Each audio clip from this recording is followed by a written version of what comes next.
नमस्कार, लोकसभा टीवी में आपका स्वागत है। मैं हूं इरशाद अली। खबरों में आगे बढ़ेंगे मगर उससे पहले सुर्खियों पर एक नजर।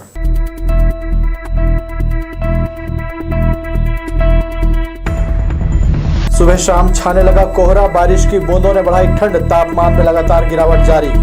धान की सुरक्षा को लेकर किए जा रहे उपाय, बेमौसम बारिश ने किसानों की बढ़ाई चिंता, मुंगेली कलेक्टर ने किया दौरा। अवैध प्लाटिंग के खेत में सभी हो रहे माला माल, नगर निगम ने बुलडोजर चलाकर निभाई कार्रवाई की औपचारिकता। और कार्तिक बीता, माता लक्ष्मी के आगमन में घर घर की जा रही सजावट, अगहन गुरुवार को लेकर श्रद्धालुओं में उत्साह। हमारे न्यूज हेडलाइंस के प्रायोजक हैं doctor C V Raman university. Doctor C V Raman university, Kargi road, Kota, Bilaspur.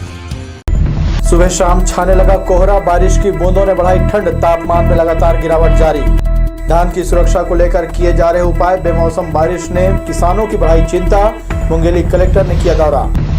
अवैध प्लाटिंग के खेत में सभी हो रहे माला माल, नगर निगम ने बुलडोजर चलाकर निभाई कार्रवाई की औपचारिकता। और कार्तिक बीता। हमारे न्यूज हेडलाइंस के सह प्रायोजक हैं Makhija test tube baby centre, Bilaspur. हम आपके परिवार को पूरा करते हैं। Makhija test tube baby centre and प्रसूति गृह। ये थी सुर्खियां, अब खबरें विस्तार से। पिछले 3 दिनों से घने बादल छाए हुए हैं, रुक रुक कर बारिश हो रही है। मंगलवार शाम को शहर में घना कोहरा दिखाई दिया। सड़कों पर सभी वाहनों की लाइट जलती रही। मौसम में ठिठुरन बढ़ गई है। तापमान में 6 डिग्री तक गिरावट दर्ज की गई है। मौसम विभाग के अनुसार प्रदेश में बारिश की संभावना आगे भी बनी हुई है। 3 दिसंबर के बाद तापमान में और कमी आएगी, जिससे कड़ाके की ठंड पड़ेगी। जिले में अधिकतम तापमान 23 डिग्री और न्यूनतम 16 डिग्री बना हुआ है। मौसम में बदलाव आने से मंगलवार को दिन भर हल्की बारिश और शाम के बाद मुंगेली में कोहरा छा गया। इस दौरान सड़क में आने जाने वाले वाहन चालकों को दिक्कतों का सामना करना पड़ा। गुलाबी ठंड देने की बजाय मौसम बारिश में बदल गया। दिन भर सूर्यदेव बादलों की ओट में ही छिपे रहे। पिछले 3-4 दिनों से सुबह शाम की सर्दी रहती थी, मगर मंगलवार को दिन में भी लोगों को स्वेटर और गर्म कपड़े पहनने पड़े। दूसरे दिन बुधवार को सूर्यदेव दिखाई दिए, मगर उनका लुका छिपी का खेल जारी रहा। कई बार आसमान में बादल छाए, इससे मौसम में नमी नजर आई। मौसम बदलने के साथ ही सर्दी जोर पकड़ने लगी है। अब लोगों को सर्दी से बचाव के लिए गर्म कपड़ों का सहारा लेना पड़ रहा है। जिले में इस बार 2 दिसंबर से राउत नाचा महोत्सव का आगाज होगा। समिति के सदस्यों ने कलेक्टर से मिलकर इस विषय पर चर्चा की, जिसके बाद कलेक्टर ने महोत्सव की अनुमति दे दी है। लाल बहादुर शास्त्री स्कूल मैदान में 46वां रावत नाच महोत्सव के आयोजन की तैयारी शुरू कर दी गई है। देवउठनी एकादशी के बाद अंचल में राउत नाचा का दौर शुरू हो जाता है। एक से बढ़कर एक दोहों के साथ यदुवंशी नाच का प्रदर्शन करते हैं। शहर में होने वाले राज्य स्तरीय रावत नाच महोत्सव को लेकर आयोजन समिति के संयोजक कालीचरण यादव ने बताया कि साल 1978 में राउत नाचा महोत्सव की नींव पड़ी थी। दिवंगत मंत्री BR यादव के प्रयासों से इसकी शुरुआत की गई थी। इसका मुख्य उद्देश्य समाज को संगठित करना था। इसमें छोटी छोटी मंडलियां शामिल हुई थी। समय के साथ साथ छोटी मंडलियों ने संगठित होकर बड़े दल का रूप ले लिया है। वहीं महोत्सव के रूप में इसे भव्यता साल 1985 से लाल बहादुर शास्त्री स्कूल मैदान में आयोजन कराने से मिली। छत्तीसगढ़ में ज़्यादा लोग हैं, नृत्य करते हैं। उनमें से अधिकांश जगहों से कोई ना कोई एक आध टीम आते रहती है। तो पहले शुरुआत तो हम लोग करते हैं कि उनको इन्वाइट करने का बिलासपुर में, कि देवउठनी एकादशी के बाद जो पहला शनिवार है उसको छोड़ के दूसरे शनिवार में, ये बरसों से परंपरा है और इसको जिंदा रखा गया है। मौसम में आए बदलाव को लेकर किसानों की चिंता बढ़ गई है। वहीं दूसरी तरफ समितियों में रखा धान को बरसाती पानी से बचाने कलेक्टर ने सख्त निर्देश दिए हैं। बिला क्षेत्र के अधिकांश सहकारी समितियों में धान पर कैप कवर लगा दिया गया है। सरकारी समितियों की माने तो अभी किसान नहीं के बराबर आ रहे हैं। शायद यही वजह है कि खरीदी केंद्रों में इक्का दुक्का किसान नजर आ रहे हैं। हमने तो पहले से व्यवस्था कर रखा है। बारदाने हैं और जो छल्ली लगे हुए हैं उनको ढक कर रखा गया है सुरक्षित। और किसी प्रकार की खैर वो किसान भी कम आ रहे हैं, क्योंकि सुविधा देखते हुए व्यवस्था किया गया है किसानों का। और इक्का दुक्का ही आ रहे हैं। अभी तो धान भी पर्याप्त मात्रा में कटिंग नहीं हुआ है जी। और बाकी सब शासन की व्यवस्था के अनुसार निर्देश अनुसार व्यवस्था किया गया है हमारे यहाँ। मुंगेली कलेक्टर राहुल देव ने धान खरीदी केंद्र का निरीक्षण किया। इस दौरान पुलिस अधीक्षक चंद्रमोहन सिंह भी उनके साथ मौजूद रहे। कलेक्टर राहुल देव ने बेमौसम बारिश को देखते हुए धान को पानी से बचाने ड्रेनेज सिस्टम और कैप कवर की मात्रा को बढ़ाने के निर्देश दिए। उन्होंने कहा, धान खरीदी कार्य शासन की प्राथमिकता का कार्य है, इसमें किसी भी प्रकार की लापरवाही नहीं होनी चाहिए। उन्होंने समिति प्रभारी को उपार्जन केंद्र में धान खरीदी का कार्य शासन द्वारा निर्धारित प्रक्रिया के अनुरूप करने के निर्देश दिए। गौरतलब है कि जिले में अब तक 5,24,000 क्विंटल से अधिक की धान की खरीदी की जा चुकी है, जिसमें से 61,938 क्विंटल धान का उठाव हो चुका है। बेलहर चकरभाटा क्षेत्र में खनिज तस्करों के चलते सरकारी जमीन खोखली हो गई है।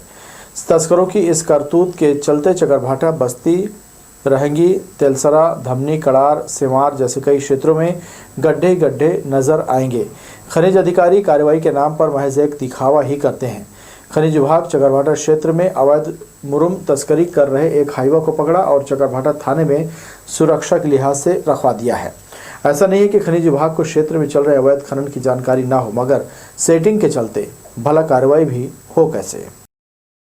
राज्य खेल प्रशिक्षण अकादमी कबड्डी के लिए इंडोर और आउटडोर प्रशिक्षण केंद्र तैयार कर रहा है।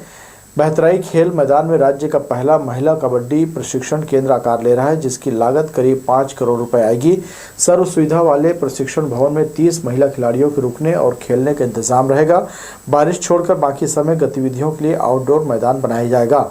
छत्तीसगढ़ में कबड्डी खेल को लेकर युवाओं में खासा क्रेज है। राष्ट्रीय प्रतियोगिता में प्रदेश के बालक बालिका खिलाड़ियों ने नाम रोशन किया है। राज्य खेल प्रशिक्षण अकादमी में रहकर खिलाड़ियों को तराशा जाएगा। स्टेट लेवल का एक पहला एक अपना अकेडमी कबड्डी के लिए गर्ल्स के लिए यहाँ पे स्वीकृत हुआ है और अभी यहाँ भी इस सत्र से अपना प्रारंभ हो चुका है और इनके लिए एक यहाँ पे सर्व सुविधा युक्त कबड्डी का इंडोर हॉल इसके लिए बनाया जा रहा है। साथ ही उसके साथ आउटडोर कबड्डी फील्ड भी दो फील्ड उसके लिए तैयार किया जा रहा है। तो अभी काम जारी है और आगामी समय में ये तैयार होकर के बच्चों के लिए हमारे पूरा छत्तीसगढ़ के लिए एक हमारे लिए एक मात्र जो कबड्डी के लिए है वो उपलब्ध उनके खिलाड़ियों के लिए उपलब्ध। ब्रेक के बाद एक बार फिर आपका स्वागत है। बिना अनुमति के अवैध रूप से जमीन बेचने वालों के खिलाफ नगर निगम ने कार्रवाई की है। बहतराई से लगे मोपका में अवैध प्लाटिंग पर बुलडोजर चलाया गया है। हैरानी की बात है कि इस कार्रवाई से राजस्व और टीएनसी विभाग ने दूरी बनाई है। बहतराई शासकीय स्कूल के सामने मोपका में नगर निगम ने बुलडोजर चलाकर सड़क बनाने बिछाया, बोल्डर मिट्टी उखाड़ दिया। यहां 2 स्थानों पर प्लाट बेचने कच्ची सड़कें बनाई थी। अवैध प्लाटिंग की शिकायत पर कार्यवाही करने कलेक्टर ने टीम गठित करने का निर्देश दिया था, परंतु राजस्व और टाउन एंड कंट्री प्लानिंग विभाग के अफसरों ने इससे दूरी बना ली, जो हैरानी की बात है। नगर निगम भवन शाखा प्रभारी सुरेश शर्मा, जोन कमिश्नर संदीप श्रीवास्तव, इंजीनियरों और अतिक्रमण अमले के साथ यहां कार्यवाही करते दिखे। बुलावे पर भी हल्का पटवारी मौके पर नहीं आया। खेत में डाला मलबा जब्त किया और पिछली बार की तरह जमीन मालिकों के खिलाफ कार्यवाही करने राजस्व विभाग को रिपोर्ट देने की औपचारिकता निभाई जाएगी। यहाँ पे शिकायत प्राप्त हुई थी कि 27 नंबर खसरे में किसी किसान की ज़मीन पे अवैध प्लाटिंग हो रही है, तो उस अवैध प्लाटिंग शिकायत उसके रोड नाली और बना दिए है जो उसको हटाने की कार्रवाई की जा रही है। इसके लिए अपन ने राजस्व विभाग को लिखा है पत्र और रजिस्ट्री विभाग को, दोनों को पत्र लिखा है पंजीयक को कि इसकी जानकारी दे, और हमको जैसी इसकी जानकारी पर मिल जाती है और पूरे प्रॉपर हमारे पास हो जाते हैं तो इस पे FIR की कार्रवाई की जाएगी। ये लगभग 3 मालिक हैं, उनकी लगभग 1 एकड़ है, पर अभी वर्तमान में लगभग 29 से 30 डिसमिल पे ये प्लाटिंग की गई है।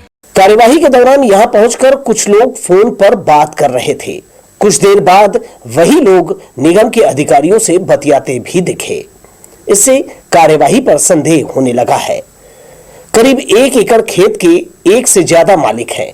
इनमें एक नाम पुन्नू नाम बताया जा रहा है, बाकी नाम पर भवन शाखा प्रभारी सुरेश शर्मा पर्दा डाल रहे हैं। पुलिस बल की मांग के लिए लिखे पत्र में अवैध प्लाटिंग करने वालों के नाम, जमीन और खसरा नंबर का उल्लेख नहीं किया है, जो इस संदेह को पुख्ता करता है। इसके बाद 4 JCB 4 डंपर और 2 दर्जन कर्मचारी अधिकारी लगाकर अवैध के खिलाफ इस मशक्कत का नतीजा क्या निकलता है, ये शहरवासियों के लिए जानना दिलचस्प रहेगा। कैमरामैन जय साहू के साथ दिलीप जगवानी, लोकसो TV, Bilaspur. Sector 21 indoor stadium Noida में आयोजित 7 रॉयल चैलेंज ट्रॉफी कराते प्रतियोगिता में कराते एसोसिएशन ऑफ छत्तीसगढ़ की टीम ने 41 पदक पर कब्जा जमाया।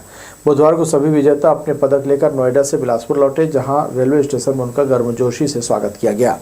नोएडा में आयोजित चैलेंज कप में बिलासपुर जिले से ध्रुवी खंडेलवाल, काव्य कुशवाहा, प्रिंस दत्ता ने स्वर्ण पदक, अंश मौर्य, सीमा पटेल, आस्था पांडे, आदर्श उपाध्याय सिल्वर मेडल, विपिन साहू और उषा सिंह ने कुमिते में ब्रांज मेडल पाकर राज्य और जिले का नाम रोशन किया है। विनय गढ़वाल, राजेश अहिरवार, अशोक कुमार वर्मा, सृष्टि सोनी, प्रार्थना खंडेलवाल व अन्य सभी ने बधाई देते हुए सभी बच्चों के उज्जवल भविष्य की कामना की है। हम लोग अभी बिलासपुर से नोएडा के लिए गए हुए थे। National karate championship 7 royal challenge cup वहाँ पे आयोजन किया गया था। लगभग 8 स्टेट के लोग आए हुए थे खेलने, जिसमें छत्तीसगढ़ 45 बच्चों को लेकर गए हुए थे, उसमें से 41 बच्चों का मेडल लगा है। बिलासपुर के लगभग 11 बच्चे गए हुए थे, जिसमें सभी बच्चों का गोल्ड मेडल और सिल्वर मेडल और ब्रॉन्ज मेडल है। शहर के चौक चौराहों पर यातायात सिग्नल आए दिन बंद रहने से अव्यवस्था फैल जाती है। कहने के लिए इंटीग्रेटेड ट्रैफिक सिग्नल सिस्टम लगाया गया, लेकिन इसका संचालन उचित तरीके से नहीं करने से यातायात प्रभावित होता है। सबसे ज़्यादा व्यस्त रहने वाला नेहरू चौक और बांग्ला चौक में लगा सिग्नल आए दिन बंद रहने से लोगों को असुविधा होती है, जिससे लोग ट्रैफिक नियम का पालन नहीं कर रहे हैं या और यातायात व्यवस्था बिगड़ रही है। साफ सफाई के अभाव में अच्छी खासी कॉलोनी की दुर्गति होने लगी है। शांतिनगर में लंबे समय से कचरा डंप है, जिससे उठती दुर्गंध से लोग हलाकान हैं। वार्ड में नियमित सफाई और कचरे का उठाव नहीं किया जाता, इससे कॉलोनी वासी खासे परेशान हैं। बताया जा रहा है कि नगर निगम ने यहां कंटेनर की व्यवस्था नहीं की है, जिससे घरों से निकलने वाली गंदगी यहां वहां फैली रहती है। कॉलोनी के अलग अलग जगह पर कचरे का ढेर लगा हुआ है। बढ़ेंगे अहम खबरों की ओर, मगर उससे पहले सुर्खियों पर एक नजर।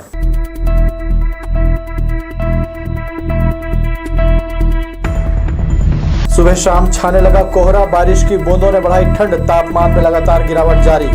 धान की सुरक्षा को लेकर किए जा रहे उपाय, बेमौसम बारिश ने किसानों की बढ़ाई चिंता, मुंगेली कलेक्टर ने किया दौरा।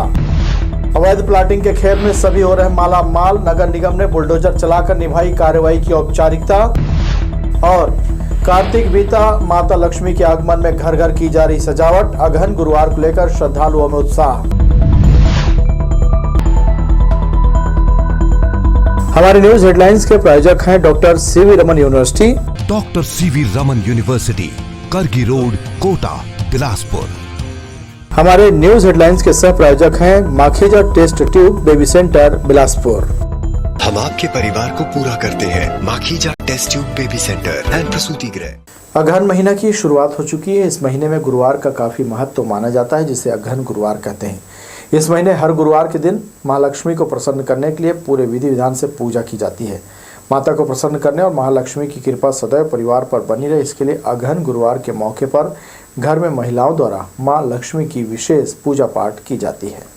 इस वर्ष अगहन माह में 4 गुरुवार पड़ रहे हैं, जिसमें 30 नवंबर, 7 दिसंबर, 14 दिसंबर और 21 दिसंबर को अगहन गुरुवार की पूजा की जाएगी। प्रत्येक अगहन गुरुवार के दिन माँ लक्ष्मी की पूजा की जाती है। इसके लिए सबसे पहले बुधवार शाम को घर के मुख्य द्वार के सामने गोबर से लीप कर रंगोली बनाई जाती है। चावल आटे को पानी में गीला करके घर के मुख्य द्वार से लेकर पूजा स्थल तक माँ लक्ष्मी के पदचिन्ह, स्वास्तिक और कड़ी बनाए जाते हैं, ताकि सुबह सुबह माँ लक्ष्मी घर आए। पूजा स्थल पर कलश स्थापना करके केला, पत्ता, आंवला और आम पत्ता का तोरण सजाकर माँ लक्ष्मी की प्रतिमा विराजित की जाती है। पंडितों ने बताया कि गुरुवार को सुबह 3 से 4 बजे उठकर स्नान करके लक्ष्मी जी की पूजा की जाती है। मान्यता ऐसी है कि सुबह जिसका घर खुला होता है वहाँ माँ लक्ष्मी का आगमन होता है। चावल आटे से लक्ष्मी माता का पदचिन्ह बनाया जाना चाहिए। इस दिन 4 पहर तक लक्ष्मी माँ की पूजा होती है। अगहन माह में महालक्ष्मी पूजन करने से परिवार में सुख समृद्धि का आवास होता है। इस बार 4 अगहन गुरुवार पड़ रहे हैं, है ना। 30 तारीख, 7 तारीख, 14 तारीख और 21 तारीख को ये 4 गुरुवार पड़ेंगे। और इस महीने में पूजा करने से भगवान कृष्ण का कृपा और माँ लक्ष्मी की कृपा की प्राप्ति होती है। अघन गुरुवार पूजा के लिए नारियल, केला, सिंघाड़ा, आंवला, सीताफल, धान की बाली, पान, कपड़ा, तेल, घी, शक्कर, चावल का उपयोग किया जाता है। लोकसभा टीवी के लिए कैमरामैन राजा खान के साथ भूपेंद्र सिंह राठौर की रिपोर्ट। पिछले कुछ समय से वार्डों में साफ सफाई पर ब्रेक लग गया है। कुछ इलाकों में महीनों से साफ सफाई नहीं की गई है, जिससे नालियों में कचरा जमा हुआ है। कुदुदन की नालियों से उठती दुर्गंध से वार्डवासी काफ़ी परेशान है। सफाई नहीं होने से गंदा पानी सड़कों पर बह रहा है, जिससे लोगों को असुविधा हो रही है। कचरे से भरी खुली नालियों में मच्छरों की तादाद लगातार बढ़ रही है। वार्ड में प्रदूषण फैल रहा है। वार्ड पार्षद की शिकायत पर नगर निगम के स्वास्थ्य विभाग का ध्यान नहीं जा रहा है, जिससे लोगों में नाराजगी है। बोदरी नगर पंचायत के वार्डों में साफ सफाई व्यवस्था कितनी बेहतर है, यह तो किसी से छिपी हुई नहीं है। कागजों पर साफ सफाई दिखाकर तमगा लेने वाले अधिकारी और जनप्रतिनिधियों को वार्डवासी कोसने लगे हैं। बात करें वार्ड क्रमांक 7 की, तो यहाँ देखकर ही अंदाजा लगाया जा सकता है कि सफाई व्यवस्था कैसी है। सड़कों पर कूड़े करकट और बदबू से लोग परेशान हो रहे हैं। पिछले एक सप्ताह से दुकानदार और वार्डवासियों का जीना मुहाल हो गया है। वजह है सुअर की मौत। मृत सुअर को उठाने दुकानदार और वार्डवासी कई मर्तबा नगर पंचायत बोदरी और जनप्रतिनिधियों के चक्कर लगा चुके हैं, मगर किसी के भी कान में जूं तक नहीं रेंग रहा है। इतना ही नहीं, रास्ते से आवागमन करने वाले आमजन और ग्राहक भी दुर्गंध से बेहद परेशान हैं। दुकान में बैठ नहीं सकते, ग्राहक आते हैं उन लोग नहीं बैठ सकते, ना पानी पी सकते, ना कुछ खा सकते हैं। यहाँ पे इतनी गंदगी, गले में ऐसा लग रहा है कि उसके स्मेल इतना बैठ गया पूरे गले में। बोलने के बाद भी कोई मतलब नहीं है, कोई कार्रवाई नहीं है, ना नगर पंचायत ना जनप्रतिनिधि किसी को भी नहीं। वार्डवासी परेशान है ये बदबू में। बहुत ज़्यादा गंदगी देख सकते हैं आप, इधर पूरा कचरा फैला हुआ है, नाली पूरा, कोई साफ़ सफाई कुछ नहीं है। हम लोग यहाँ पे आते हैं चक्कर भाटा में, दुकान के पीछे सुअर देख रहे हैं। सब 5-7 रोज हो गया गाड़ी धुलवाने आते हैं, आना छोड़ दिए।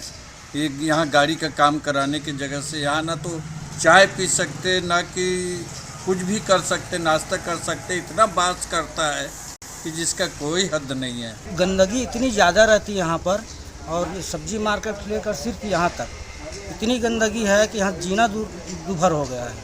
आए दिन नगर पंचायत में शिकायत करो तो भी कोई काम नहीं होता। आप देख सकते हैं पूरी गंदगी यहाँ पर, और यहीं पर के लोकल आदमी लोग यहाँ पे पूरी गंदगी करते हैं। जब पार्षद को भी बोलते हैं तो पार्षद कुछ काम नहीं करवाता, और नगर पंचायत में अगर उनका फोटो भी दिखा जो गंदगी करते हैं तो उनके प्रति भी कोई एक्शन नहीं है। बिलासपुर से होकर चलने वाली नर्मदा एक्सप्रेस को रेलवे ने 5 से 12 दिसंबर तक कैंसिल कर दिया है। पश्चिम मध्य रेलवे के जबलपुर रेल मंडल के बरांज रेलवे स्टेशन पर 30 से 11 दिसंबर तक नॉन इंटरलॉकिंग का काम होगा, जिसके कारण यात्रियों की परेशानी बढ़ गई है।